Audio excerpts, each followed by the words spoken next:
যদি এমএফ আপনাকে বলা হয় তাহলে আপনি বুঝবেন কি ২ টা ইংলিশ শব্দ। কিন্তু এটা পরিপূর্ণ কোনো অর্থ বোঝা যাচ্ছে না। এতটুকু বোঝা যাচ্ছে এটা একটা ইংলিশ শব্দ। রকে রিনা এটাতে হয়তো আমরা সর্বোচ্চ বুঝতে পারি এটা কারো নাম। যেমন রিনা এটা বুঝতেছি এটা মেয়ে মানুষের নাম। এতটুকুই আমরা বুঝতে পারতেছি। কিন্তু সে কি করে, খায়, কি আসে-বসে কিছুই বোঝা যাচ্ছে না। ডাটাকে প্রক্রিয়া করলে আমরা একটা অর্থ পাই। যদি এটা কোনো প্রক্রিয়া করা হয় তখন একটা অর্থ পাওয়া যাবে। যেমন আ এটা কি ১৭, এটা ১৭। শুধু ১৭ লেখা আছে। যখন আমি প্রক্রিয়া করব কি রিনার বয়স ১৭। এই ৩ টা ডাটা যখন একসাথে নিব তখন আমরা একটা অর্থ পাবো। যখন এটা প্রক্রিয়া করা হবে তখন একটা অর্থ পাবো। তাহলে ডাটা বলতে আমরা কি বুঝতেছি? একটা ইনফরমেশন এর সবচেয়ে ক্ষুদ্রতম অংশ। আর ডাটাগুলি কি হইতে পারে সেটাও আমরা বুঝতে পারলাম। এটাকে জ্ঞানের সর্বনিম্ন স্তর বলতেছি। ডাটার কোনো নির্দিষ্ট একটা সিঙ্গেল কোনো ডাটার কোনো অর্থ হয় না। বাট যখন এটা প্রক্রিয়া করা হয় তখন আমরা একটা অর্থ পেয়ে থাকি। আর ইনফরমেশন, ইনফরমেশন এর বাংলা আবিধানিক অর্থ হচ্ছে তথ্য।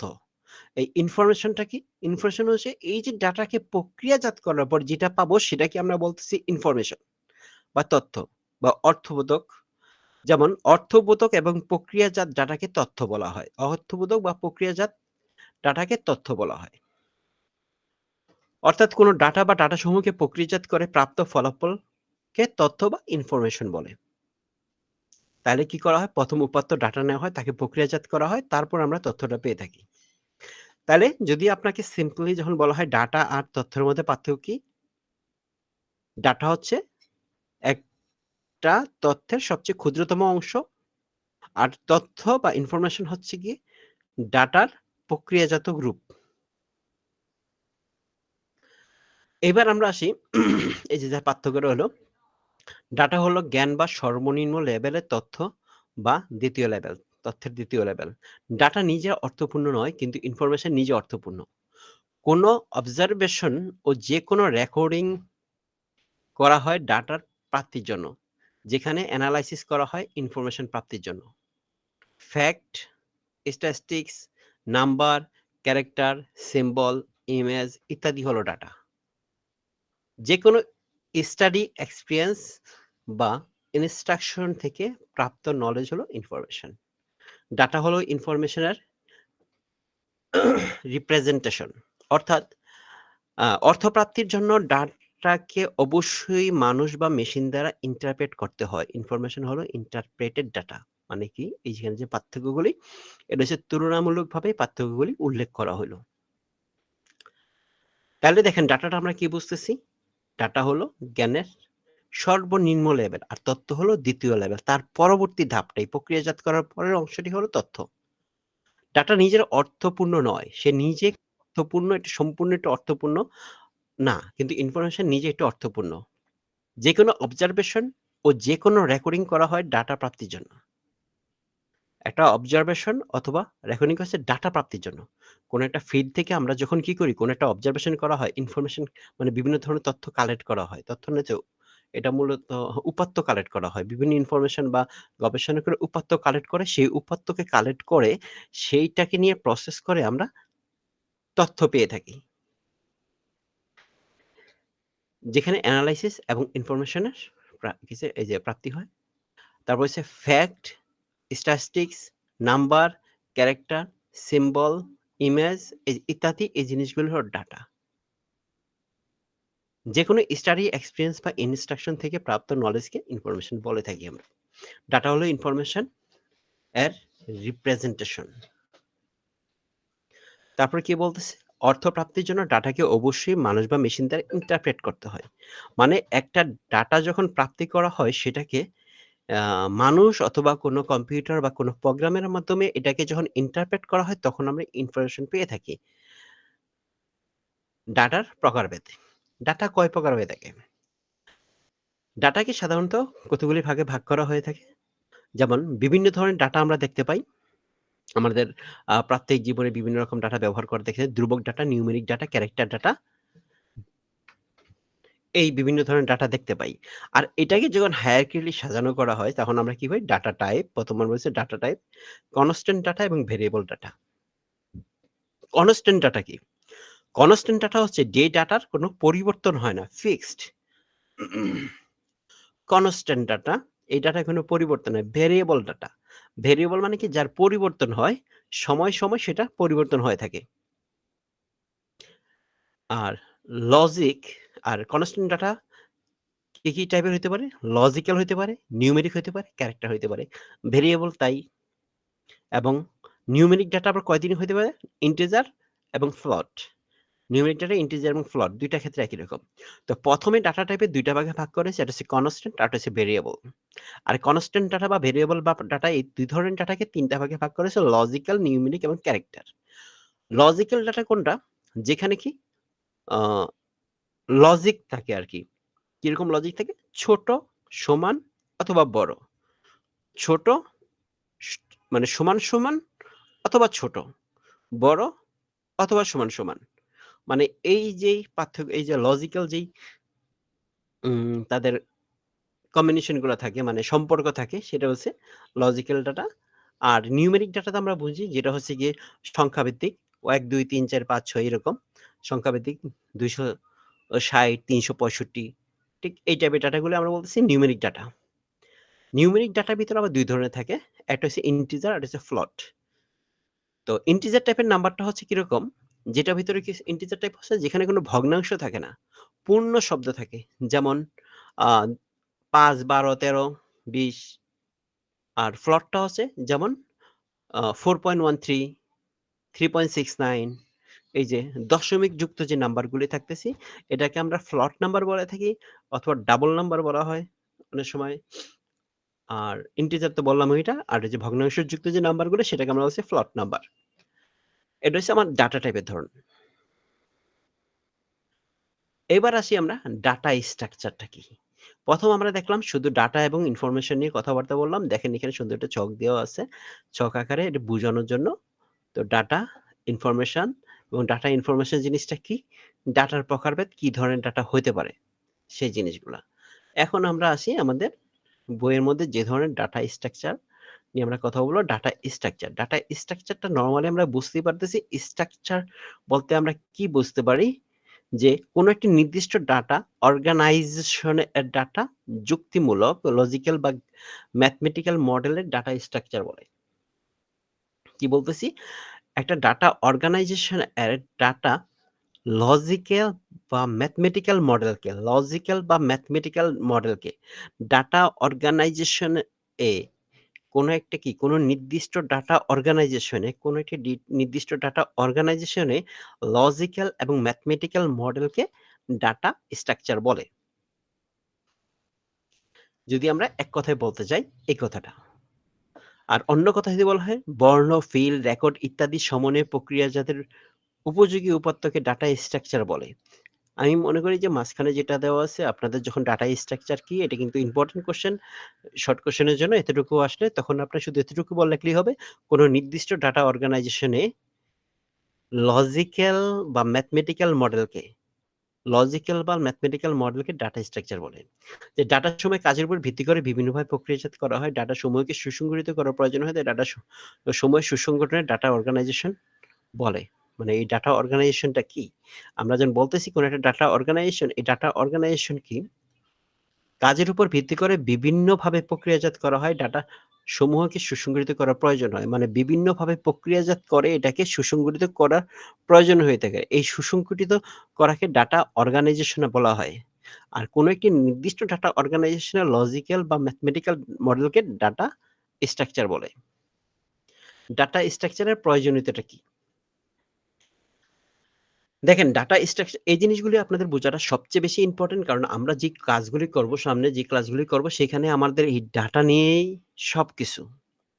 ডাটা স্ট্রাকচার এবং অ্যালগরিদম সাজানো হবে সেই ডাটার উপরই বেস করে।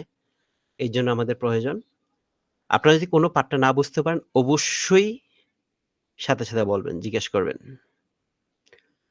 ডাটা স্ট্রাকচারের প্রয়োজনীয়তা। ডাটা স্ট্রাকচারের প্রয়োজনীয়তা কি? ডাটা স্ট্রাকচারের ২ টি প্রধান কারণের জন্য অপরিহার্য। ২ টা কারণের জন্য আপনার অপরিহার্য। একটি হচ্ছে কি? একটি কোডকে আরো দক্ষ করে তোলে এবং কোডটিকে বুঝতে সহজ করে তোলে। যখন একটা কোডকে আপনি আরো দক্ষ করে তুলতে পারেন, তখন কি হবে? আপনার ওই প্রোগ্রামটা আরো স্মুথলি চলবে।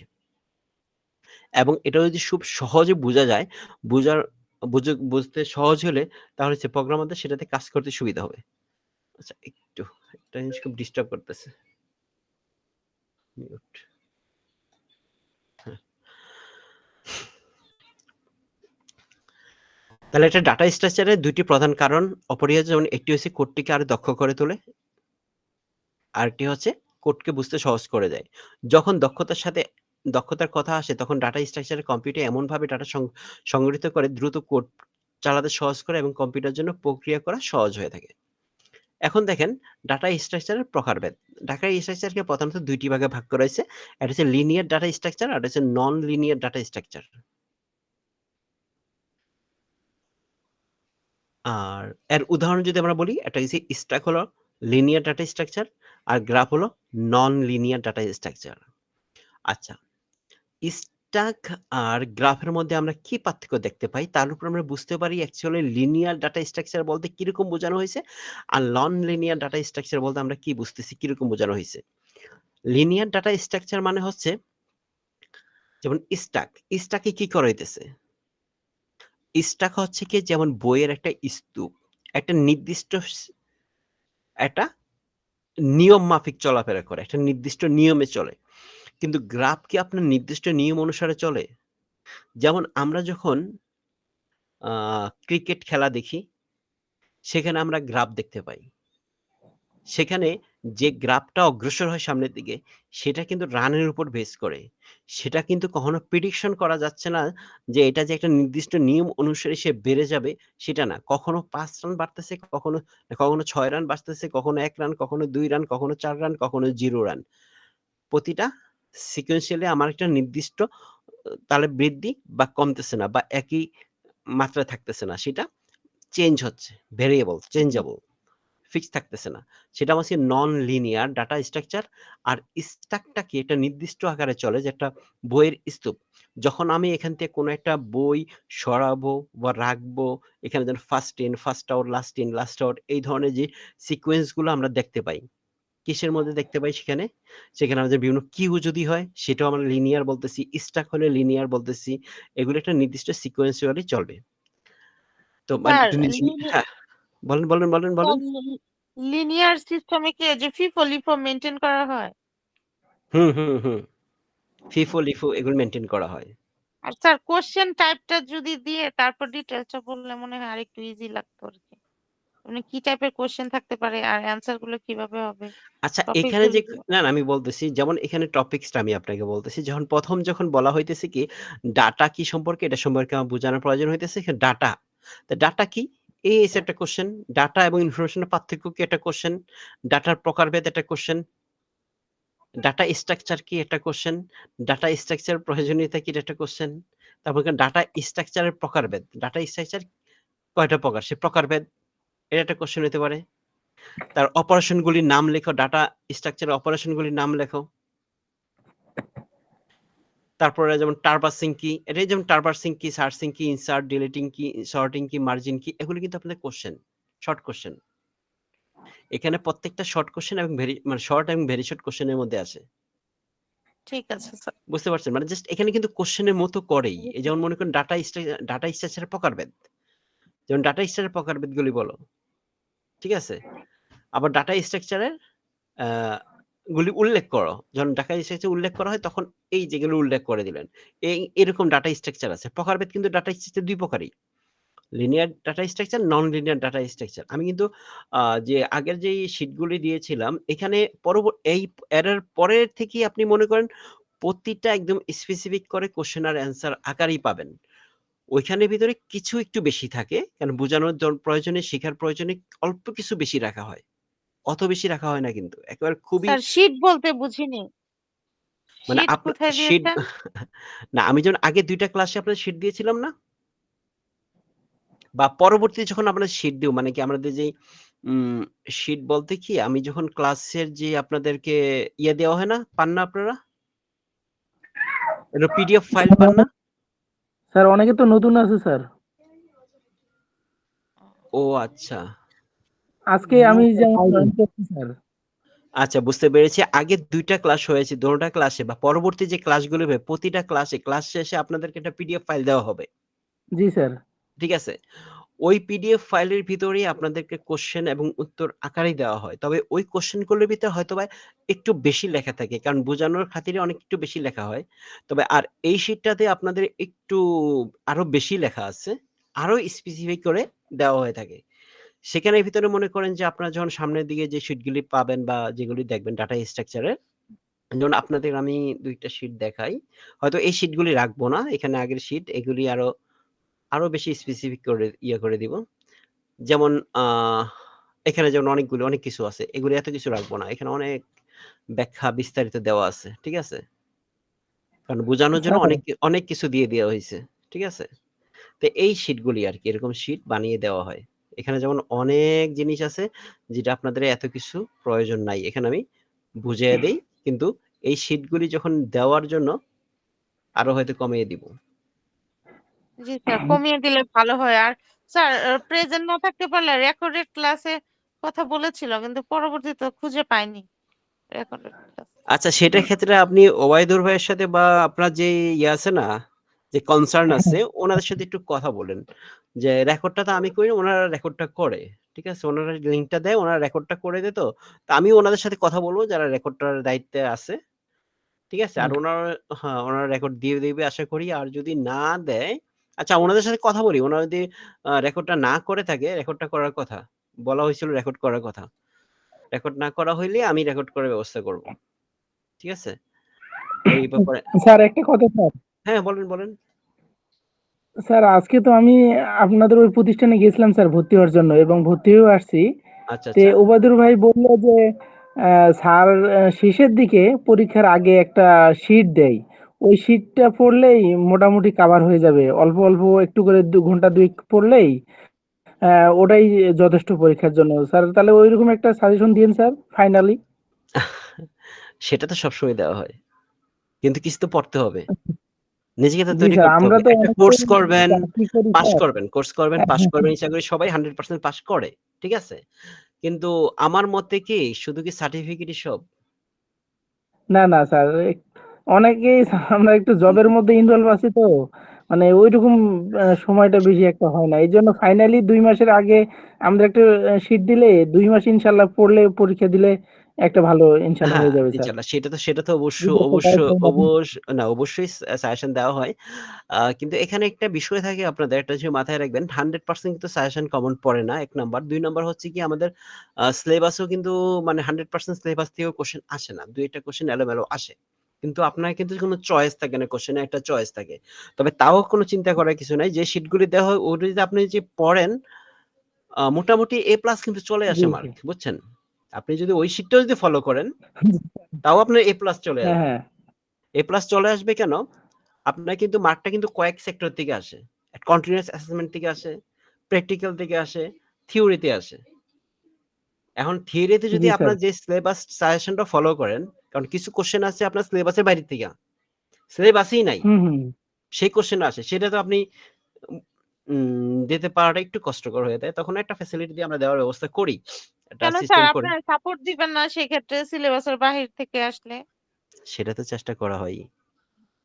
আর সেটা তো প্রকাশ করে বলা যায় না। সেটা তো করা হয়। তো আর এখন প্র্যাকটিক্যাল কি জমা দিতে হবে এরকম কিছু? তেমন প্র্যাকটিক্যাল হইছে আপনার পরীক্ষায় হলে যেতে হয়, পরীক্ষা দিতে হয়। পরীক্ষা দিবেন, রিটেন লিখবেন, ভাইবা পরীক্ষা দিবেন। ব্যাপারটা হচ্ছে আপনারা আপনাদের মতো ফুল প্রিপারেশন নিবেন। আমরা আমাদের থেকে ফুল সহযোগিতা করব। আর সেই অবশ্যই স্যার। ২ টার মিশ্রণেই 100% পাস আসে। ভালো রেজাল্ট আর জি আসে। স্যার। আর স্যার যারা অনার্স করে তাদের প্রত্যেকেরই তো অনার্সে মাস্টার্সে আইসিটি থাকে। আবার এসএসসি ইন্টারও পড়ে আসছে আইসিটি। কিছুটা তো বেসিক আছে অবশ্যই। হ্যাঁ, অবশ্যই আসে। অবশ্যই আসে।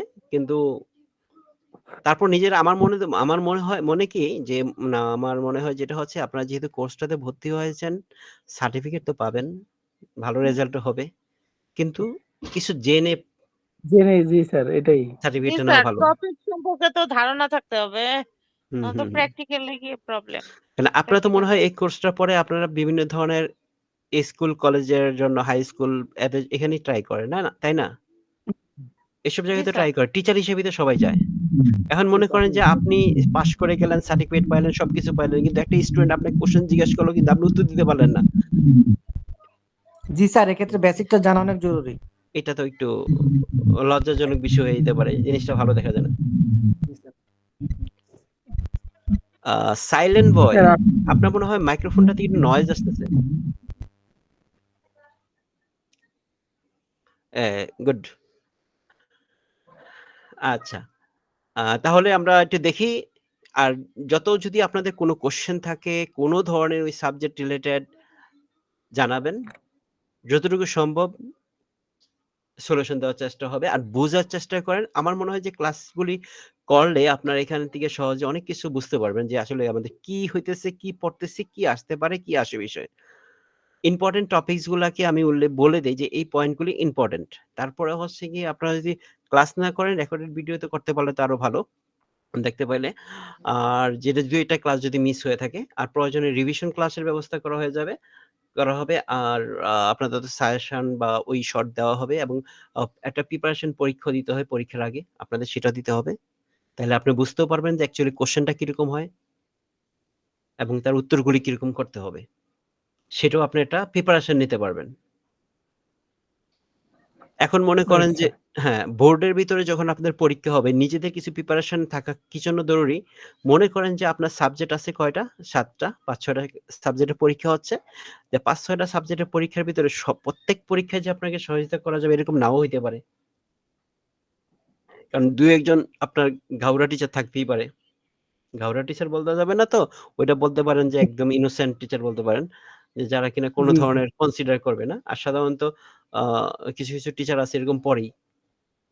কাউকে কোনো স্কোপ দিতে চায় না বা কোনো ফ্যাসিলিটি দিতে চায় না। তো ওই ধরনের চিন্তাগুলি আমরা কিন্তু শুরুতেই পরীক্ষাতে ঐরকম চিন্তা সবার মাথায় আসে। আসলে আমরা এটা মাথায় না রাখাই ভালো। আমরা চিন্তা করব আমরা জেনুইন ভাবে পরীক্ষা দিয়ে পাস করব। আর পড়া কিন্তু অত বেশি না। ঠিক আছে? আমরা প্রয়োজনে আরো স্পেসিফিক করে আমরা পড়ব। ঠিক আছে? আর খাতা খালি রেখে আসা যাবে না পরীক্ষা হলে। তাহলে দেখবেন অটোমেটিক্যালি চলে আসবে। জি, হ্যাঁ, বলেন। আলাদা কি বই কিনা লাগবে নাকি এই শীত পড়লে যথেষ্ট? শীট পড়তে পারেন, সাথে বইও নিতে পারেন। বইয়ের দাম তো অত বেশি না। এটা কিনে নিতে পারেন। শীট নিয়ে তো সবসময় মনে করেন যে আপনার ঘোরাঘুরি করা যায় না। একটা বইয়ের মধ্যে সবকিছু প্রত্যেকটা সাবজেক্ট থাকে। অনেক সময় দেখা গেল আপনার সফট কপি, আপনার তো শিটগুলো তো প্রিন্ট পড়ার প্রয়োজন হয় না। আর বইয়ের দাম তো বেশি না, বইয়ের দাম অল্প। আপনি চাইলে হয়তো একটা বই নিতেও পারেন। আর যদি বই না নেন, কেউ যদি বই না নিতে চান শিট দিলেও হবে। আচ্ছা স্যার বই নিলে কোন বইটা সাজেস্ট করবেন? বই তো একটাই মনে হয়। বই আছেই একটা। আগে বইও ছিল না। আগের সিলেবাস গুলি তো আগে যারা ছিল তাদের বইও ছিল না আগের সেমিস্টারে। তো আপনার বই তো আসছেই নতুন। এটা আপনাদের নতুন সিলেবাস। এই নতুন সিলেবাসের বই হইছেই নতুন। মনে হয় গতবার বা এই বছরই আপনাদের বই আসছে ফার্স্ট সেমিস্টার। মানে গতবারই মনে আসছে গত বছর। গত বছর তার লাস্টের দিকে মনে হয় ফার্স্ট সেমিস্টার বই আসছে। তার আগে বইও ছিল না। স্যার বইটার নামটা কাইন্ডলি যদি বলেন। আমি বইটা জানি না। আপনি জেনে জানাবো। জি স্যার, আমি আজকে বইটা দেখছি। বইটা একটা বইয়ের মধ্যে সবটা আছে। হ্যাঁ, একটা বইয়ের মধ্যে সব এটা শুনছি আমি। প্রাইম না কি জানি একটা পাবলিকেশন, আমার সঠিক হ্যাঁ, মনে পড়তেছে। সাধারণত একটা প্রাইম, গাইড। হ্যাঁ, ঠিক আছে। প্রাইম পাবলিকেশন ওরাই এই টেকনিক্যাল ডিপার্টমেন্টের বইগুলি বাহির করে। প্রাইম পাবলিকেশন ঠিকই আছে আপনার। আমি বইটা বই ভালোই স্যার, আমি দেখছি অবশ্য, খারাপ না। মানে যে একটু ভালোভাবে নিতে চাই প্রিপারেশন বা অন্য চাকরির জন্য যখন ভাইভাতে যাবে ওখান থেকে অনেক হেল্প পাবে। অনেক হেল্প পাবে। হ্যাঁ, ছোট কোয়েশ্চেন গুলি আছে তো। আর মনে করেন একটা বইয়ের টোটাল প্রত্যেকটা সাবজেক্টের মিলে একটা বই। তাহলে কতটুকু হয়? হ্যাঁ। বেশি না। এখানে প্র্যাকটিক্যাল থিওরি সব মিলে একটা বই। সো একটা বই নিতে পারেন। আর মনে করেন একটা বই আমরা কেউ চাকরি করে বা যে বিভিন্ন কাজে ব্যস্ত থাকে, ওই সাথে বইটা ব্যাগের মধ্যে নিয়ে গেলেন। যখন মন চায় উল্টে একটু দেখতে পারলেন। ফাঁকে। উপকার হবে। আপনার কথা বললো স্যার, আপনি অনেক সাপোর্ট দেন। এইজন্য স্যার একটু শীট এগুলা দিয়েন স্যার পরীক্ষার আগে ফাইনালি। সেটা তো দিব। অবশ্যই কারণ পেয়ে যাবেন। একটা বইতে অনেক টপিক থাকে স্যার, কোনটা পড়বো আর কোনটা পড়বো না। আমরা তো প্রথম ব্যাচে ভর্তি হয়েছি, আমরা তো বুঝবো না যে আসলে কোনটা ইম্পর্টেন্ট, কোথা থেকে কোশ্চেনটা আসতে পারে। আপনারা তো এটা অ্যানালাইসিস করা অলরেডি হয়ে গেছে, আপনারা জাস্ট এই টপিকগুলো ইম্পর্টেন্ট, এখান থেকে আসার সম্ভাবনা পসিবিলিটি বেশি। হুম হুম হুম হুম হুম হুম। আচ্ছা, আমি ওইগুলি আপনাকে দিয়ে দিব এবং পুরনো কোশ্চেন গুলি আপনাদের বইয়ের মধ্যেও আছে। বই যদি কেউ কিনেন তাহলে বইয়ের মধ্যে পাবেন। আমি বই দেখি নাই, কিন্তু আমি যতটুকু শুনছি আর কি, তো এটার মধ্যে আছে। আর এছাড়াও যে কোশ্চেন গুলি আমার কাছে আছে সেগুলি আপনাকে দিয়ে দিব এবং শীট তো আলাদা দিবই। এখন আপনারা আমাদের ক্লাসটা শেষ করতে হবে। ক্লাস শেষ করার পরে, মানে জি ক্লাস স্যার, শেষ জি। করা মানে কি, আমাদের সিলেবাস অন্তত পড়তে হবে, কিছুটা তো পড়তে হবে। পড়ার পরে আমরা পরীক্ষার আগে একটা পরীক্ষা নিব এবং তখন আপনাদেরকে সিলেবাস দিয়ে দিব। ওই সাজেশনটা দিয়ে দেব। সাজেশনের মধ্যে আমি ভাবছি এভাবে করে দিব যে কোশ্চেন এবং উত্তর ২ টা সহই সাজেশনটা দিব। শুধু কোশ্চেন গুলি দিয়ে সাজেশন তৈরি করে দিব না। কোশ্চেন উত্তর ২ টা দিয়েই সাজেশনটা তৈরি করে দিব। যাতে আপনাদের সুবিধা হয়। জি স্যার, এটাই ভালো হতো। হুম, হুম, হুম। আচ্ছা, তাহলে আপনাদের যদি কোনো কোশ্চেন থাকে, কোনো কিছু থাকে অবশ্যই বলবেন। আমরা সেটা ওইভাবে দেখব। ঠিক আছে? এখন আমরা আসি, দেখি আমরা কি বলছিলাম, ডাটা স্ট্রাকচারের প্রকারভেদ। ডাটা স্ট্রাকচার কয় প্রকার থাকে? ২ প্রকার। Linear data structure, non linear data structure. আর এই লিনিয়ার ডাটা এবং নন লিনিয়ার ডাটা স্ট্রাকচারের মধ্যে যে উদাহরণগুলো দেওয়া আছে, লিনিয়ার ডাটা স্ট্রাকচার হলো স্ট্রাকচার উদাহরণ এবং গ্রাফ হচ্ছে নন লিনিয়ার উদাহরণ। আর কয়েক ধরনের ডাটা স্ট্রাকচার আমরা দেখতে পাই, যেটা হচ্ছে গিয়ে array, stack, queue, link list আর হচ্ছে ট্রি, গ্রাফ। তো অ্যারে তো আমরা বুঝি যে একই ধরনের। আচ্ছা, এই array, stack, queue, link list, tree এগুলি নিয়ে আমাদের ইন্ডিভিজুয়াল চ্যাপ্টার আছে, পুরা অ্যারে, স্ট্যাক, কিউ এসব নিয়ে। এইসব নিয়ে আমাদের টোটাল ডিটেইলস আলোচনা আছে। তখন আমরা এগুলি সম্পর্কে ডিটেইলস দেখব। তো নরমালি আমরা একটু জানি যে অ্যারে জিনিসটা কি। অ্যারে জিনিসটা হচ্ছে একই টাইপের কয়েকটা ডাটা। যেমন যে কি হয়েছে, ক্লাস এর সাবজেক্ট, ৩ টে সাবজেক্টের নাম, ৫ টা ৩ জন স্টুডেন্টের নাম, মানে স্টুডেন্ট তাদের ক্যারেক্টারিস্টিক সেম, একই ক্যারেক্টারিস্টিক্স এর কয়েকটা ডাটা একসাথে, সেটা আমরা অ্যারে বলতেছি। আর স্ট্যাকটা কি? স্ট্যাক হচ্ছে গিয়ে যেমন বইয়ের স্তূপ, একটার উপর একটা, একটার উপরে একটা। ওইখান থেকে আমি যখন কোনো একটা বই রাখতে যাই, তাহলে উপর দিয়ে রাখতে হয়, উঠাতে গেলে উপর দিয়ে উঠতে হয়। তাহলে আমরা এখানে কি বলতে পারি? Last in first out, FIFO. Queue, queue হচ্ছে গিয়ে কি? সিরিয়াল। যেমন মনে করি একটা ট্রেনের টিকিট কাটা সিরিয়াল বা বাসের টিকিট কাটা সিরিয়াল, এই যে লাইনটা থাকে, তাহলে এই লাইনটাতে, অথবা আমরা যখন বিদ্যুৎ বিল দিতে যাই ব্যাংকের ভিতরে কোথাও, তখন একটা সিরিয়াল ধরে থাকি, বা ব্যাংকে কোনো সার্ভিস নিতে গেলেও আমরা একটা সিরিয়াল ধরে থাকি। এই যে সিরিয়ালটা, এটাকে আমরা বলতেছি কিউ। কিউ আকারে দাঁড়ানো। এটার ক্ষেত্রে কি হচ্ছে, আমরা হচ্ছে first in first out, FIFO. Last in last out, LIFO. আর first in first out, FIFO. প্রথম যে আসবে, অথবা ফার্স্ট কাম ফার্স্ট সার্ভ, যে প্রথম আসবে সে প্রথম সে সার্ভিস পাবে, যে পরে আসবে সে পরে সার্ভিস পাবে। এটা আমরা কিউতে দেখতেছি। আর স্টাকে দেখলাম যে লাস্ট ইন ফার্স্ট আউট, যে লাস্টে ঢুকবে সেই প্রথম বাহির হবে। কারণ তারপর আমরা আসতেছি কি, লিংক লিস্ট। লিংক লিস্ট মানে হচ্ছে কি, একটা লিস্ট থাকে, সে লিস্টের যতগুলি ডাটা থাকে বা যতগুলি এলিমেন্ট থাকে, একটার সাথে আরেকটা এলিমেন্ট যুক্ত করা হয়ে থাকে, যুক্ত থাকে। যেমন আমি বলতে পারতেছি, যেমন একটা চেইন, কি, একটা চেইনের একটা সিকলের সাথে আরেকটা সিকল যুক্ত করা থাকে, সেটাকে লিংক লিস্ট বলতেছি। তারপর আমরা বলতেছি কি, ট্রি। ট্রি জিনিসটা কি? ট্রিতে যেমন একটা রুট থাকে, মানে একটা গাছ, একটা গাছের শাখা প্রশাখা, বা দুই দিকে যদি চিন্তা করি, যে রুটের কথা চিন্তা করি, শিখর প্রশাখার কথা যদি চিন্তা করে থাকি, একই রকম। যে কিরকম, একটা মেইন পয়েন্ট থাকে, মেইন পয়েন্ট থেকে একটা শাখা থাকে, শাখার থেকে তারপর সাব শাখা থাকে, এইভাবে ছড়িয়ে যায়। গ্রাফ, গ্রাফের মধ্যে আমরা যখন বিভিন্ন ধরনের গ্রাফ দেখতে পাই, ঠিক ওই স্টাইলই, আর কিছু না, একদম ডাইরেক্ট গ্রাফের মতোই, যে অনেকগুলি ঘর থাকে, একটা নির্দিষ্ট পরিমাণ উপরের দিকে নিচের দিকে বিভিন্ন সময় মুভ করে ডাটার উপরে। তারপর data structure operation. Data structure অপারেশনগুলি কি কি অপারেশন আমরা দেখতে পাই? Traversing, searching, inserting, deleting, sorting আর মার্জিং। তো ট্রাভার্সিং মানে আমরা একটা ডাটা স্ট্রাকচার অপারেশনগুলি, এটা হচ্ছে অপারেশন, আর উপরে সেগুলি হচ্ছে ডাটা স্ট্রাকচারের ধরন। কি ধরনের ডাটা স্ট্রাকচার হয়? এই ডাটা স্ট্রাকচার ধরন হচ্ছে array, stack, queue, link list, tree এবং গ্রাফ। আর ডাটা স্ট্রাকচার অপারেশনগুলি কি? Traversing, searching, inserting, deleting, sorting এবং মার্জিং। এই কয়েক ধরনের আমরা ডাটা স্ট্রাকচার দেখতে পেয়ে থাকি। কি কি অপারেশন থাকে? ট্রাভার্সিং। ট্রাভার্সিং মানে কি? যে কোনো একটা ভিউ করা, মানে দেখা, রিড করা, একবার যদি রিড করা, যে এই জিনিসটা আমরা হচ্ছে ট্রাভার্সিং। আর সার্চিং মানে হচ্ছে খোঁজা, খুঁজে বের করা, খোঁজার সার্চিং। ইনসার্টিং মানে কোন একটা ডাটাকে ইনসার্ট করা। ডিলিটিং মুছে ফেলা। সর্টিং সাজানো। মার্জিন দুইটা ডাটাকে একত্রিত করা, এটাকে আমরা কি বলছি? মার্জিন করা, মার্জ করা, মার্জ করে ফেলা।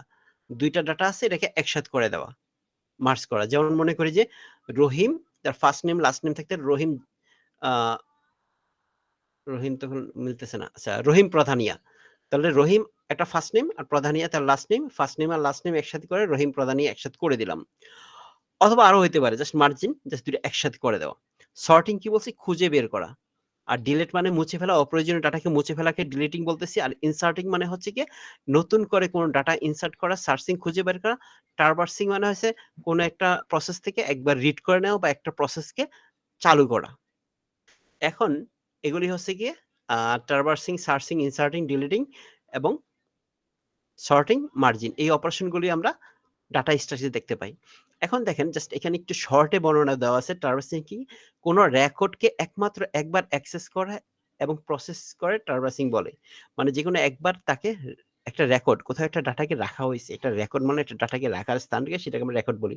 কোথাও যদি সেভ করে রাখা হয় সেটাকে আমরা রেকর্ড বলি। কোনো একটি রেকর্ড থেকে একমাত্র অ্যাক্সেস, মানে অ্যাক্সেস মানে ওইখানে রিড করার জন্য, ওইখানে জাস্ট প্রবেশ করা, রিড করা বলতে পারেন, বা এবং প্রসেস করার জন্য, কোন একটা অপারেশন চালু করার জন্য। এই দেখেন এখানে কি বলছে, এক কথা যেটা আছে, অ্যাক্সেসিং এন্ড প্রসেসিং কে কখনো কখনো ভিজিটিং ও বলা হয়, মানে ভিজিটিং করা, সেখান থেকে পরিদর্শন করা যেটাকে বলা হয় ভিজিটিং বলা হয়। অ্যাক্সেসিং এবং প্রসেসিং কে সেটা ভিজিং ও বলা হয়। তো ট্রাভার্সিং মানে কি? ট্রাভার্সিং হচ্ছে কোন একটি রেকর্ডকে একমাত্র একবার, মানে সরি, রেকর্ডকে একমাত্র একবার মানে কি? একবার, এটা ভাষার চয়নটা একটু সুন্দর হয় নাই। মানে কোন একটা রেকর্ডকে মাত্র একবার অ্যাক্সেস করা, মানে শুধুমাত্র একবার বলা যেতে পারে, শুধুমাত্র একবার অ্যাক্সেস এবং প্রসেস করাকে ট্রাভার্সিং বলতেছে। আর সার্চিং কি? একটি নির্দিষ্ট কি ভ্যালু এর মাধ্যমে কোনো রেকর্ডের লোকেশনকে খুঁজে বের করা পদ্ধতিকে সার্চিং বলা হয়। মানে এক কথা খুঁজে বের করা, কিছু কি ভ্যালু এর মাধ্যমে, কোন একটি কি ভ্যালুর মাধ্যমে খুঁজে বের করা। যেমন মনে করেন আমি এইখানে যেটা ছক আছে সবার উপরে, কি ভ্যালুর মাধ্যমে বলতে নরমালি যখন আমাদের এরকম একটা ছক থাকে, ডাটাবেজের ভিতরে যখন ডাটাকে রাখা হয়ে থাকে, তখন ওইখানে এরকম একটা টেবিল থাকে। এই টেবিলের মধ্যে যে কোনো একটা কলামকে বা একটা এই বৈশিষ্ট্যকে, একটা কলামকে মানে প্রাইমারি কি বা ফরেন কি বা সেকেন্ডারি কি, এরকম কি আকারে উল্লেখ করা হয়, মানে কি দিয়ে নির্ধারণ করা হয়। সাধারণত মনে করেন যে একটা ক্লাসের ভিতরে একটা কি হইতে পারে কি, রেজিস্ট্রেশন নাম্বার, অথবা একটা রোল নাম্বার, অথবা স্টুডেন্ট আইডি হইতেছে এটা কি। কি গুলির ভিতরে পার্থক্য আছে কি, যখন একটা কি নির্ধারণ করা হইতে পারে, সে কি ওইটি ওই টেবিলের ভিতরে একটা কলাম, কি কলাম কখন হবে, যখন ওই কলামের ওই কিটা একাধিক লোকের থাকবে না, একাধিক হবে না। মানে একটা কলামের মধ্যে যে ডাটাটা থাকবে, এই ডাটাটা অন্য কোনো কলামে পাওয়া যাবে, অন্য কোনো রোতে পাওয়া যাবে না। একটা কলাম সাপোজ স্টুডেন্ট আইডি, এখানে যেমন একই আইডি অন্য স্টুডেন্ট থাকে না, কখনোই সম্ভব না।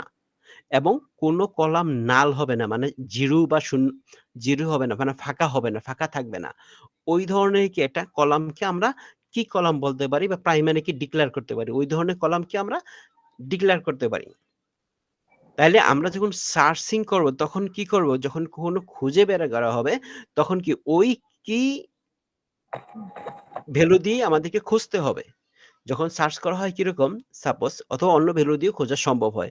সাপোজ মনে করেন একটা ক্লাসের মধ্যে রকি নামে একাধিক পার্সন থাকতে পারে, তখন ওই প্রতিটা নামই চলে আসবে, অনেকগুলি লোক চলে আসবে যে রকি, এখানে কয়টা রকি আছে খুঁজে বের করে দাও। তাহলে আমরা কি অনেকগুলি রকি পেতে পারি, যতগুলি রকি থাকবে। কিন্তু যখন আইডি ধরে খোঁজা হবে, যেমন 1569, এই আইডিটা কিন্তু ওই শুধুমাত্র একজনই থাকে। একটা স্কুলে একজনের স্টুডেন্ট আইডি একটাই হয়। তখন আইডি ধরে যখন খুঁজে বের করা হয়, তখন কি এই আইডি গুলি সাধারণত কি ভ্যালু হয়ে থাকে। সাধারণত এটাকে প্রাইমারি কি হিসেবে ডিক্লেয়ার করা হয়ে থাকে। তখন কি ওই একটা নির্দিষ্ট স্পেসিফিক একটা লোককে খুঁজে বাইর করা যাবে। এই যে খুঁজে বাইর করার যে প্রসেসটা এটাকে আমরা বলতেছি সার্চিং। তারপরে আসি আমরা ইনসার্টিং। পূর্বে তৈরি করা কোনো ডাটা স্ট্রাকচারের সাথে নতুন রেকর্ড যোগ করা কৌশলকে ইনসার্টিং বলা হয়। এটা খুব সহজ জিনিস। পূর্বে আমি তৈরি করে রাখছি ডাটা স্ট্রাকচারে কোনো একটা রেকর্ড আছে, কোনো একটা মানে ডাটা আছে। সেটার সাথে আমি নতুন একটা ডাটা যোগ করলাম, সেটাকে আমি বলতেছি ইনসার্টিং। আর কি হইছে ডাটা স্ট্রাকচার থেকে কোনো একটা রেকর্ডকে যদি আমি বাদ দিতে চাই, যে একটা রেকর্ড এখানে আছে সেটাকে আমি বাদ দিয়ে দিব। তখন আমরা কি বলতেছি এটাকে ডিলিটিং করা। সর্টিং মানে হচ্ছে সাজানো, ডাটা সমূহকে মান ক্রমানুসারে সাজানো। আমরা একটা ডাটাকে কিভাবে সাজাতে পারি? একটা ডাটাকে ২ ভাবে সাজানো যায়। একটা হইছে অ্যালফাবেটিক, আরেকটা হইছে আমরা সরি কয়েকটা ভাগই সাজানো যায়। যেমন মনে করেন যে অ্যাসেন্ডিং আকারে সাজানো যায়, ডিসেন্ডিং আকারে সাজানো যায়, অ্যালফাবেটিক আকারে সাজানো যায়, ডি অ্যালফাবেটিক মানে অ্যালফাবেটিক এর ক্ষেত্রেও অ্যাসেন্ডিং ডিসেন্ডিং হয়। অ্যাসেন্ডিং ডিসেন্ডিং আকারে সাজাতে পারি। যেমন A to Z অথবা Z to A অথবা ছোট থেকে বড়, বড় থেকে ছোট। এটা ক্ষেত্রে হচ্ছে নাম্বারের ক্ষেত্রে। যখন অ্যালফাবেটিক হয় তখন হচ্ছে A to Z, Z to A। আর যখন সংখ্যা হবে 1 2 3 4 হয় তখন কি ছোট থেকে বড়, বড় থেকে ছোট সাজাতে পারি। অথবা কম থেকে বেশি, বেশি থেকে কম সাজানো যায়। এই ক্রমানুসারে সাজানোকে আমরা বলতেছি সর্টিং। আরেকটা আছে কি ডেটও কিন্তু সর্টিং করা যায়। ডেট কি আগে যুক্ত হয়েছে না পরে যুক্ত হইছে? অথবা মনে করেন যে একটা অফিসের মধ্যে যে কে আগে এখানে চাকরিতে জয়েন করেছে সে ক্রমান্বয়ে সাজানো যেতে পারে। সেখানে কিরকম ডেটকে আমি ক্রমান্বয়ে সাজাতে পারি। এটাকে বলা হয়েছে সর্টিং। মার্জিং যখন ২ টা রেকর্ড আছে আমার এখানে ডাটাবেজে ২ টা রেকর্ড আমার ইনস্ট্যান্ট আছে, উপস্থিত আছে। এই ২ টা ২ বা ততোধিক বলতে পারি। শুধু ২ টা বললে ভুল হবে। ২ বা ততোধিক রেকর্ডকে আমি যখন একসাথে কৌশল করা মানে যুক্ত করার যে কৌশল সেটাকে আমরা কি বলতেছি? মার্জিন। একত্রিত করা কৌশলকে মার্জিন বলতেছি। এই হচ্ছে ডাটাবেজের ক্ষেত্রে মানে ডাটা স্ট্রাকচারে যেসব জিনিসগুলি থেকে থাকে। তাহলে ১ম আমরা দেখলাম কি ডাটা জিনিসটা কি? ইনফরমেশন জিনিসটা কি? আর ডাটাটা কয় ধরনের হইতে পারে? ডাটা স্ট্রাকচার কি? ডাটা স্ট্রাকচারের প্রকারভেদ এবং কি ধরনের ডাটা স্ট্রাকচার হয় এবং তার অপারেশন গুলি কি, কি? এই সম্পর্কে আমরা জানলাম। এবার আমরা আসি ডাটা অ্যালগরিদম সম্পর্কে। আমাদের এই সাবজেক্টে আছে কি? Data structure and algorithm. তো অ্যালগরিদম জিনিসটা কি? অ্যালগরিদমটা কেন প্রয়োজন হয়ে থাকে?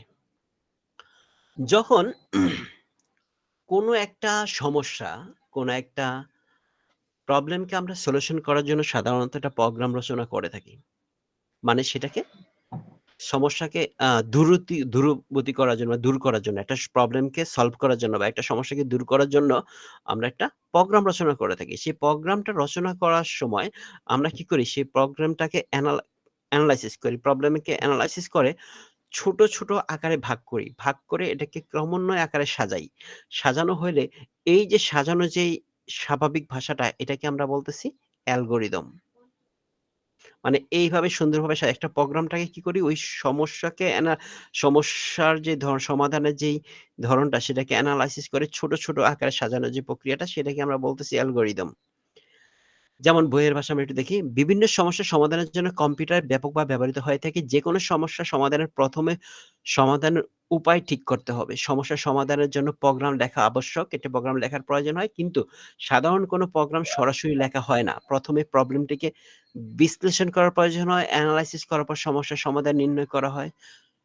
সমাধানের উপায় ক্ষুদ্র, ক্ষুদ্র ধাপে বিভক্ত করা হয় এবং অংশগুলিকে যুক্তিসঙ্গতভাবে পর্যায়ক্রমে কম্পিউটারের মাধ্যমে উপস্থাপন করা হয়। তাছাড়া প্রত্যহ জীবনের সব কাজই আমরা ছোট, ছোট অংশে বিভক্ত করে যুক্তিতর্কের মাধ্যমে পর্যায়ক্রমে কাজটি সম্পন্ন করে থাকি। কোন সমস্যার সমাধানে সুস্পষ্ট ধাপসমূহকে ক্রমবিন্যাসকে অ্যালগরিদম বলে। দেখেন, আপনাকে যদি যখন বলা হয় অ্যালগরিদম কি? শুধুমাত্র আপনার ১ নাম্বার প্রশ্নের জন্য শুধু এতটুকু উত্তর দিলেই এনাফ। কোন সমস্যার সমাধানে সুস্পষ্ট ধাপসমূহকে ক্রমবিন্যাসে মানে ধাপসমূহের ক্রমবিন্যাসকে অ্যালগরিদম বলে। মানে কোন সমস্যার সমাধানের একটা সমস্যা হইছে বা একটা প্রবলেম হইছে সেটার সমাধানের যেই সুস্পষ্ট ধাপসমূহকে ক্রমবিন্যাসে সাজানোটা বলতেছি অ্যালগরিদম। এখন মনে করেন আপনার একটা সমস্যা আছে। সাপোজ আপনার বাড়ি হইছে দিনাজপুর। আপনি ঢাকায় আসবেন। আপনার ঢাকায় আসতে হবে। ঢাকায় কোথায় আসতে হবে? মনে করেন যে ঢাকা এই শাহবাগ পিজি হাসপাতালে আপনাকে আসতে হবে আপনাকে একটা রুগী দেখার জন্য। অথবা এটা বলি না, আপনার ভালো জিনিস বলি, যেটা হচ্ছে আপনার 21শে ফেব্রুয়ারিতে শহীদ মিনারে পুষ্প অর্পণ করতে বা ফুল দিতে আসবেন। সেটা হচ্ছে আপনার বাড়ি হচ্ছে দিনাজপুরে। এখন আপনি কিভাবে আসবেন? আপনার সাথে একটা সমস্যা। এটা সমস্যা, আপনাকে এটা করতে হবে। এই কাজটা করতে হবে। কিভাবে করবেন? সেটাকে আপনি চিন্তা করলেন যে আপনি কিভাবে গেলে আপনার সুবিধা হবে। আপনি ১ম ফাইন্ড আউট করলেন, যে প্রবলেম এনালাইসিস করলেন কিভাবে আসলে সুবিধা। আপনি কি ওইখান থেকে হেলিকপ্টারে আসবেন? নাকি বাসে আসবেন? নাকি ট্রেনে আসবেন? নাকি কিছু পথ বাসে আসবেন, কিছু পথ রিস্কায় আসবেন, কিছু পথ ট্রেনে আসবেন? নাকি কিভাবে কি করবেন? আপনার কিভাবে সুবিধা হবে? আপনাকে এখানে সময় দেখতে হবে। আপনাকে এখানে অর্থ দেখতে হবে, কি পরিমাণ টাকা খরচ হচ্ছে সেটাও দেখতে হবে, সময় দেখতে হবে, এবং আপনার শারীরিক মানে আপনার ক্ষমতাও দেখতে হবে। আপনি কোনটাতে আপনি স্বাচ্ছন্দ্য, আপনার শারীরিক অবস্থার উপর ডিপেন্ড করতে পারবে। অনেকে বাসে চড়তে পারে না, অনেকে ট্রেনে চলতে পারে না, অনেকে প্লেনে চলতে পারে না। শারীরিক দুর্বলতার কারণে অনেকে আছে যে আর্থিকভাবে সে প্লেন বা উড়োজাহাজে খরচ বের করতে পারবে না, আর্থিক সমস্যার কারণে। অনেকে আছে যে সময় আমার নাই, সময় অনেক কম, আমাকে প্লেনে আসতে হইতে পারে। এইজন্য আপনাকে ওই পরিস্থিতির উপর ডিপেন্ড করে আপনাকে সুচিন্তিত মতামত নিতে হবে, আপনি কিভাবে আপনার জন্য সুবিধা। ওইভাবে চিন্তা করার পর আপনাকে দেখতে হবে যে কিভাবে আসবেন। বাসা থেকে ১ম রিক্সায় উঠে বাস স্ট্যান্ডে আসলেন। সাপোজ বাস স্ট্যান্ডে আসার পর আপনি টিকেট কাটবেন। টিকেট কেটে সেই বাসে উঠে আপনি চলে আসলেন কোথায়? সাপোজ আইসা আপনি আ আ উত্তরা নেমে গেলেন। কারণ উত্তরা নামার পর আপনি চিন্তা করলেন, যদি আপনি এই বাকি পথ বাসে আসতে যান তাহলে আপনার প্রচুর যানজটের সম্মুখীন হইতে পারে। তাইলে আপনি ওইখান থেকে আইসা মেট্রো রেলে উঠবেন। মেট্রো রেলে আইসা একদম সোজা আ ঢাকা ইউনিভার্সিটিতে নেমে যাবেন। ওইখান দিয়ে একটা পায়ে হেঁটে আপনি শহীদ মিনার যেতে পারেন। কারণ রিক্সা ওঠা ওই সময় একটু ভিড় থাকতে পারে ২১শে ফেব্রুয়ারির দিন। সো বাকি পথটা আপনি হেঁটে যাওয়ার চিন্তা ভাবনা করতে পারেন। তো এই যে আপনি যে সাজাবেন, এটা ডিপেন্ড করবে সময় উপস্থিতি এর উপরে। তখন আপনি যে ছোট, ছোট কাজে যে ভাগগুলি করে নিলেন, যে ১ম বাসা থেকে যাবেন রেডি হয়ে এখানে এসে রিক্সায় এই যে বাস স্ট্যান্ডে আসবেন, ওখানে আসার পর টিকেট কাটবেন। এই যে ধাপগুলি, ছোট, ছোট এই ধাপগুলি, এটাকে ক্রমান্বয়ে আকারে যে সাজাবেন, সাজানোর যে পদ্ধতি, এটাকে আমরা বলতেছি অ্যালগরিদম। তাহলে কোনো সমস্যার সমাধানের সুস্পষ্ট ধাপসমূহের ক্রমবিন্যাসকে অ্যালগরিদম বলে। এখন আমরা যদি আরেকটু আসি, এই যে অ্যালগরিদম কেন প্রোগ্রামিং অতি গুরুত্বপূর্ণ? কেন এটা আমার প্রোগ্রামের জন্য খুব গুরুত্বপূর্ণ? এটাও একটা কোয়েশ্চেন হতে পারে। অ্যালগরিদম প্রোগ্রামিং এর গুরুত্বপূর্ণ কেন? এই গুরুত্বপূর্ণ অংশগুলো কি? অ্যালগরিদম সঠিক না হলে প্রোগ্রামে সঠিকভাবে কাজ করে না। অ্যালগরিদম যদি সঠিক না হয়, অ্যালগরিদম যত সুন্দর হবে, আপনার প্রোগ্রাম তত সুন্দর হবে। অ্যালগরিদম যত ভালো হবে, প্রোগ্রামের মান তত ভালো হবে। সঠিকভাবে কাজ করে না। প্রোগ্রামিং এর দক্ষতা অর্জন করতে হলে অ্যালগরিদম সম্পর্কে স্বচ্ছ ধারণা করতে হয়। প্রোগ্রামের কোন ধারাবাহিকতার কাজ করবে, অ্যালগরিদম সেটি নির্ধারণ করে। তাছাড়া অ্যালগরিদমকে যত সুষ্ঠু ও সঠিকভাবে উপস্থাপন করা যায়, প্রোগ্রাম তত কম মেমোরি স্পেস নেয় এবং তুলনামূলক কম সময়ে আউটপুট ও ফলাফল প্রদর্শিত হয়ে থাকে। মানে একটা প্রোগ্রাম যখন আপনাকে তৈরি করার জন্য অ্যালগরিদম তৈরি করবেন, ওই প্রোগ্রামটা চলবে কোথায়? আপনার কম্পিউটারে চলবে। এখন এমন একটা প্রোগ্রাম আপনাকে তৈরি করতে হবে, যে প্রোগ্রামটা কি ইউজাররা ইউজ করে সহজে কাজ করতে পারবে। আপনার কম হার্ডওয়্যার খরচ করে সেটা আপনাকে বেশি আউটপুট দিবে। যদি মনে করেন আপনি এমন একটা প্রোগ্রাম তৈরি করলেন, যে প্রোগ্রামটা কি যে চালাইতে গেলে প্রচুর পরিমাণে আপনার হার্ডওয়্যার প্রয়োজন হইতে পারে, বিদ্যুৎ খরচ হতে পারে, রিসোর্স প্রয়োজন হইতে পারে। তাহলে তো এটা মার্কেটে চলবে না। আপনাকে এরকম করতে হবে যে আপনার যাতে সহজে এটা মানে এটা রান করে এবং স্পিডটা যাতে ভালো পাওয়া যায়, সেটার উপর ডিপেন্ড করে আপনাকে কাজ করতে হবে।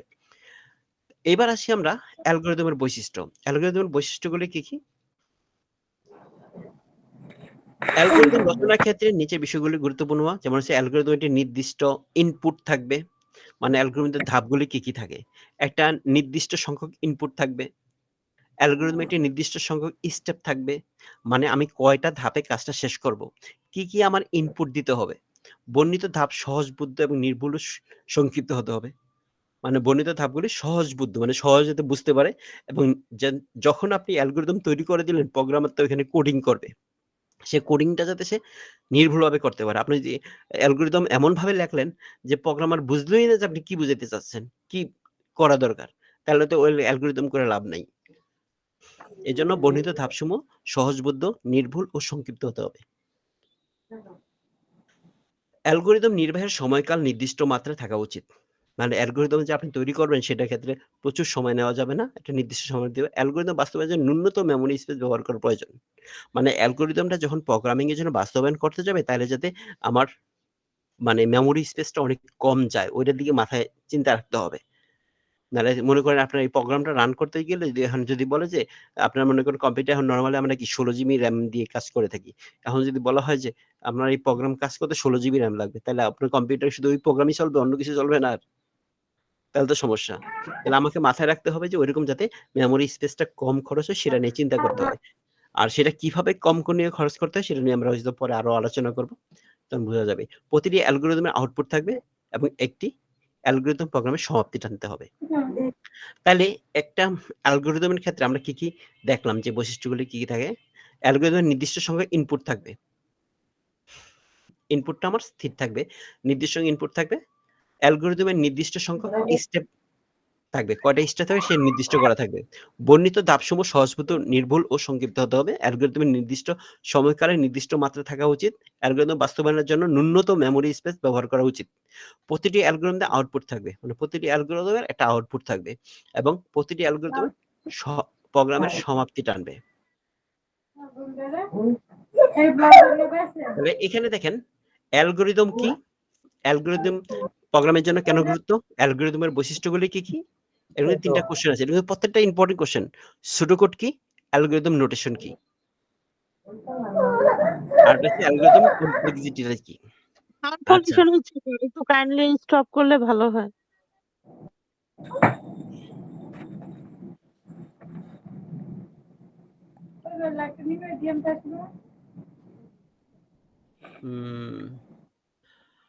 করিমুল ইসলাম ভাই, আপনার ওই স্যার মাইক্রোফোনটা একটু বন্ধ করেন। একটু সাউন্ড নয়েজ আসতেছে। একটু মাইকটা একটু বন্ধ রাখেন। এখানে কি আসতেছে নাকি? হ্যাঁ। ভাই আপনার এখান থেকে একটু নয়েজ আসতেছে। একটু মাইকটা একটু বন্ধ করে রাখেন এখন।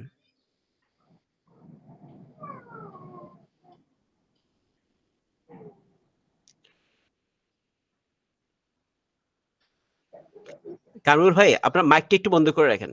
মাইক্রোফোনটা একটু অফ করে রাখেন। হ্যাঁ, ইয়েস, ওকে, থ্যাংক ইউ।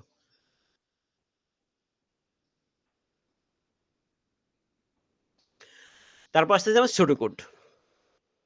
সুডোকোডটা কি? সুডোকোড হচ্ছে অনেকে পিসিডিও করে বলে, কিন্তু মূলত সুডোকোড কোন একটি সমস্যার সমাধানের সুস্পষ্ট ধাপসমূহকে যখন এই অ্যালগরিদম থাকে, অ্যালগরিদমের লিখিত সংক্ষিপ্ত ও সহজবোধ্য নির্দেশমালা বা স্টেটমেন্ট সমূহকে প্রোগ্রামিং ডিজাইন ল্যাঙ্গুয়েজ, যেটা করে পিডিএল বা সিডি কোড বলে। তাহলে সিডি কোডটা কি এক কথায় জাস্ট এতটুকু আমরা দেখবো, এতটুকু লিখে দেবো তাহলেই হবে। প্রোগ্রামিং ডিজাইন ল্যাঙ্গুয়েজ এতটুকু লেখা দরকার নেই, ডাইরেক্ট সমূহকে সুডোকোড বলে, জাস্ট এতটুকু। অ্যালগরিদমের লিখিত সংক্ষিপ্ত সহজবোধ্য নির্দেশমালা বা স্টেটমেন্ট সমূহকে সুডোকোড বলে। এটার আরেকটা নাম হচ্ছে প্রোগ্রাম ডিজাইন ল্যাঙ্গুয়েজ বলে, পিডিএল বলে। আর এটা সাধারণত কিরকম হয় সেটা সম্পর্কে একটু জানি। এটা হচ্ছে গিয়ে কি, আমরা যখন একটা কি করি, কোন একটা সমস্যার সমাধানের জন্য সুস্পষ্ট ধাপ সমূহকে আমরা কি করি, যখন লেখা হয় সেটাকে আমরা কি অ্যালগরিদম বলতেছি। তো এটা হচ্ছে এই যে অ্যালগরিদমকে ইংরেজি বা অন্য কোনো স্বাভাবিক ভাষায় লেখা যেতে পারে। এই অ্যালগরিদমটাকে আপনি কিভাবে লিখতে পারেন? একটা ইংরেজি অথবা আপনার মাতৃভাষায় লিখতে পারেন অ্যালগরিদম। সেটাতে কোনো সমস্যা নেই। তবে উপস্থাপনা কৌশলের অবশ্যই প্রোগ্রামিং ভাষার নির্দেশ অনুসারে হওয়া উচিত। কোনো সমস্যার সমাধানে সুস্পষ্ট ধাপসমূহকে প্রোগ্রামিং এর ভাষার নির্দেশ অনুসারে ইংরেজি ভাষার সংক্ষিপ্ত শব্দের মাধ্যমে লেখা হয়ে থাকে, তবে তাকে সুডোকোড বলে। তাহলে এখানে আপনারা যে কি বলতেছেন, কি বোঝাচ্ছে যে যখন আমরা কি বলতেছি যে একটা যখন অ্যালগরিদম যখন লেখা হয়, এটা আমাদের নিজেদের স্বাভাবিক ভাষায় লিখতে পারি বা ইংরেজি ন্যাচারাল ভাষায় লিখতে পারি। যার ভাষায় লেখা যেতে পারে আমাদের কি অ্যালগরিদম। তো এই অ্যালগরিদমকে যখন প্রোগ্রামিং ভাষা লেখার জন্য একটা নির্দিষ্ট সাংকেতিক ভাষায় যখন লেখা হয়ে থাকে, সাংকেতিক ভাষায় বোঝানো হয়ে থাকে, যেমন স্টারকে STR, স্টার্ট, এসটিপি, স্টার্ট এরকম সংক্ষেপে যদি আমরা যখন কোনো একটা সাংকেতিক শব্দ দিয়ে যখন ইংরেজি ভাষার সংক্ষিপ্ত রূপ দিয়ে লিখতে পারি, আ মানে মুভ, এমওপি দিয়ে মুভ লিখলাম অথবা এরকম ছোট আকারে ইংরেজি শব্দের সংক্ষিপ্ত ভাষা দিয়ে যখন লেখা হয় তখন এটাকে বলতেছি আমরা কি? সুডোকোড। আমরা যখন এই প্রোগ্রামিং মানে যখন আমরা এটা সামনে দেখবো, এটা এক্সাম্পল স্বরূপ। আচ্ছা, একটা অ্যালগরিদমের এক্সাম্পল দেখি আমরা নেটে সহজে, যেহেতু আমাদের সেটা দেখার সহজ।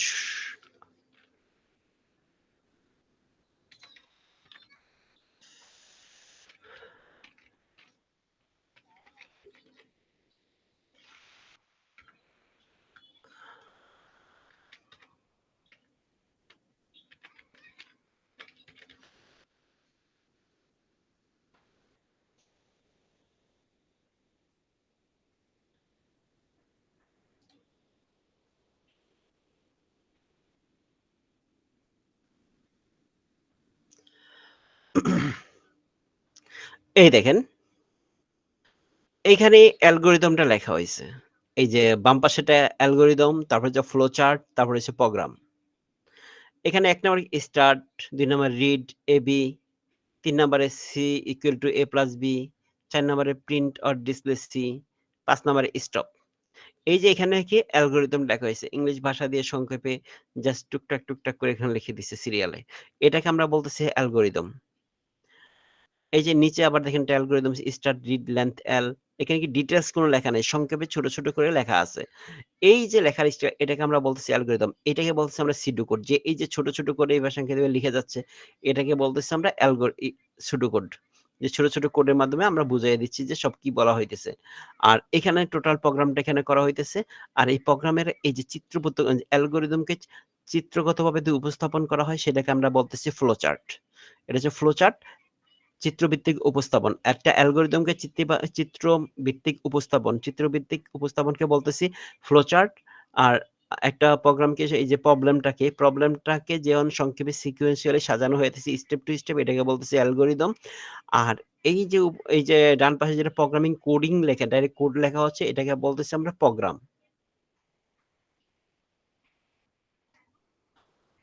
আর এখানে যেমন স্টপ, প্রিন্ট, এই যে সিম্বল গুলো ইংলিশ ভাষায় ছোট অংশ দ্বারা বোঝানো হচ্ছে, সেটাকে আমরা বলতেছি কি সিডোকোড।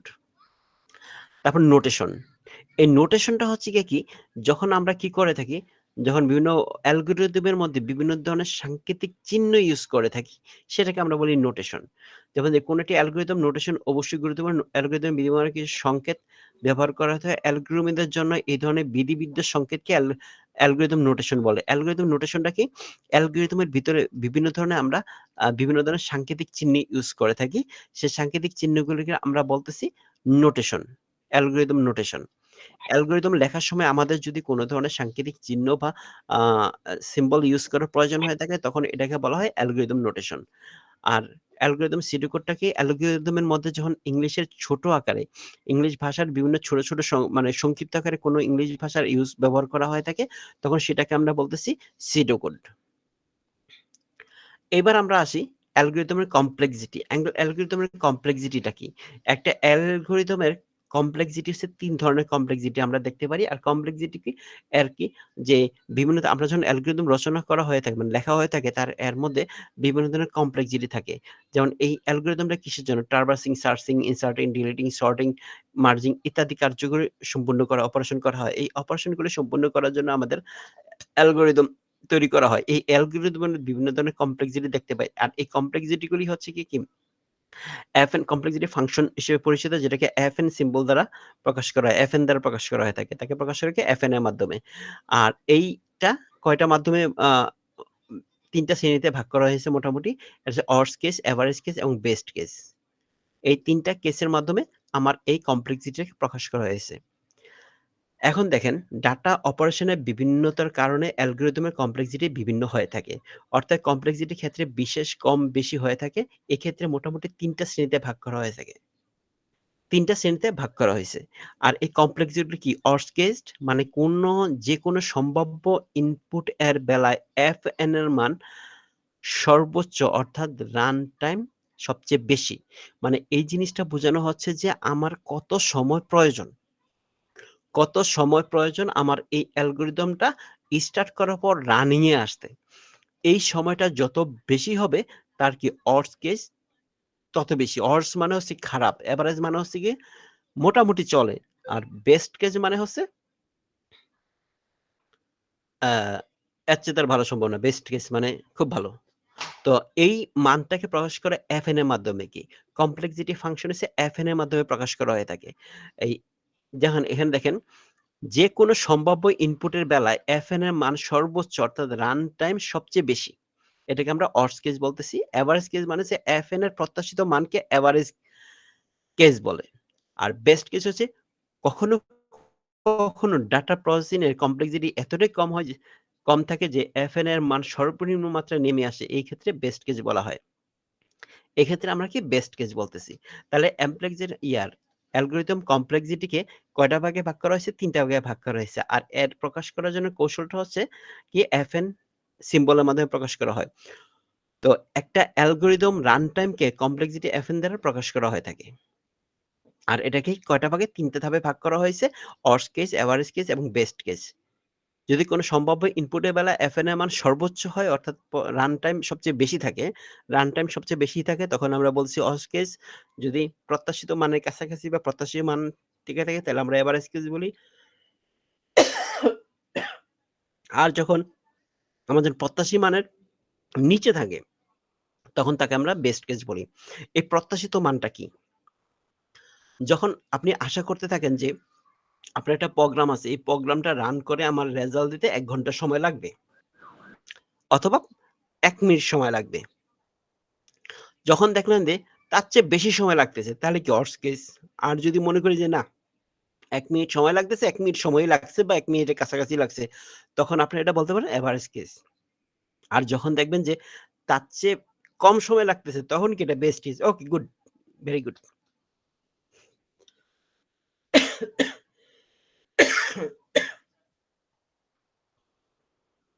আচ্ছা, তাহলে আমরা আজকে দেখলাম কি, কি? আমরা টোটাল দেখলাম ডাটা কি, ডাটা কিরকম হয়ে থাকে, ইনফরমেশন কি, ডাটা ইনফরমেশনের পার্থক্য কি, ডাটার প্রকারভেদ, তারপর ডাটা স্ট্রাকচার কি, ডাটা স্ট্রাকচার প্রয়োজনীয়তা, ডাটা স্ট্রাকচারের প্রকারভেদ, বিভিন্ন ধরনের ডাটা স্ট্রাকচার, তারপর হচ্ছে ডাটা স্ট্রাকচারের অপারেশন গুলা কি কি, আর অপারেশনের সংক্ষিপ্ত আলোচনা, অ্যালগরিদম কি, অ্যালগরিদমের বৈশিষ্ট্য, সুডোকোড কি, অ্যালগরিদম নোটেশনটা কি, অ্যালগরিদম কমপ্লেক্সিটি কি এবং অ্যালগরিদম কমপ্লেক্সিটির প্রকারভেদ শ্রেণী।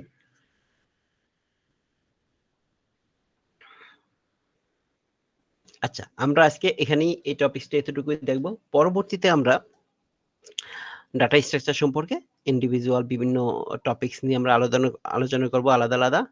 আমাদের মোটামুটি কয়েকটা ক্লাসে শেষ করে দিব। দ্রুত আমরা শেষ করে ফেলবো। তারপর আমরা সাজেশন করে সেই অনুসারে আমরা সামনের দিকে আগাবো। মানে ওই সাজেশনটা দিয়ে সাজেশনের উপরে আমরা একটু ক্লাস করাবো। তখন আমাদের ক্লিয়ার হয়ে যাবে। স্যার এই ক্লাসটা রেকর্ডেড থাকবে না? এই ক্লাসটা রেকর্ডেড আছে কিনা থাকার কথা। আমি ঠিক কনফার্ম করতে পারছি না। আপনারা যখন বলছেন সামনের ক্লাস থেকে কনফার্ম করে দিব রেকর্ডিংটা। আর আশা করি এই ক্লাসের রেকর্ডিং হয়েছে বলে আমার মনে হয়। ঠিক আছে? আমি কনফার্ম না। তবে অন্যান্য ক্লাসগুলো আমি জানি যে আমাদের প্রত্যেকটা ক্লাস রেকর্ড হয়। ঠিক আছে? মানে আমি জানি যে আমাদের প্রত্যেকটা ক্লাসই রেকর্ড হয়। এবং আগের সেমিস্টারগুলোতে রেকর্ড হয়েছে। তো আজকের ক্লাস রেকর্ড হয়েছে কিনা আমি এখনো কনফার্ম না। তো যদি রেকর্ড না হয়ে থাকে সামনের ক্লাস থেকে অন্তত আপনাদের সাথে যে ক্লাসগুলি হয় এগুলি আমি রেকর্ড করে রেখে দেব। আচ্ছা, আর শীটটা তো গ্রুপে দিয়ে দিবেন না, লেকচার শীটটা? হ্যাঁ, আমি এখনই দিয়ে দিচ্ছি। ওবায়দুল ভাইকে আমি এখনই পাঠিয়ে দিব। ওনাকেও ফোন দিয়ে জানিয়ে দিব যাতে শীটটা আপনাদেরকে দিয়ে দেওয়া হয়। আর পূর্বে শীটগুলো পাইনি। পূর্বের শীটগুলো পেয়ে যাবেন। আশা স্যার করি পেয়ে যাবেন। গত ক্লাসের শীটটাও দিয়ে দিন স্যার। না, আমি সব শীট দিয়ে দিয়েছি। বুঝছেন? আপনার কাঙ্ক্ষিত যে যার সাথে যোগাযোগ হয়, যে স্যারের সাথে অন্য যে স্যারের সাথে আপনি যে ভর্তির সময় কোন স্যারের সাথে যে কথা বলেছেন না? ওই স্যারের সাথে কথা বলবেন, আপনার পেয়ে যাবেন। কারণ আমি শীট দিয়ে দিছি সব। আপনার মনে একটা ফেসবুক গ্রুপের সাথে এড করা আছে, তাই না? জি স্যার আছে। হ্যাঁ, ব্যাপারটা হচ্ছে ফেসবুক গ্রুপে আমি নাই। ফেসবুক গ্রুপে হয়তোবা পরে আমি জয়েন হব। আমি অন্য গ্রুপে আছি তো। তো ওইখানে আমি শীটটা দিয়ে দেই ইয়ার কাছে, ওবায়দুর ভাইয়ের কাছে আমি দিয়ে দেই। উনি আপনাদের কাছে পৌঁছে দেওয়ার ব্যবস্থা করবে। এবং আমি বলেও দেই। আর আপনি যদি কোনো শীট না পেয়ে থাকেন, আপনার যে টিচার আছে যে যার সাথে আপনি যোগাযোগ করেন, ওনার সাথে যোগাযোগ করলেই আপনি পেয়ে যাবেন শীট। যে ক্লাসগুলো হচ্ছে প্রতিটা শীটই পেয়ে যাবেন।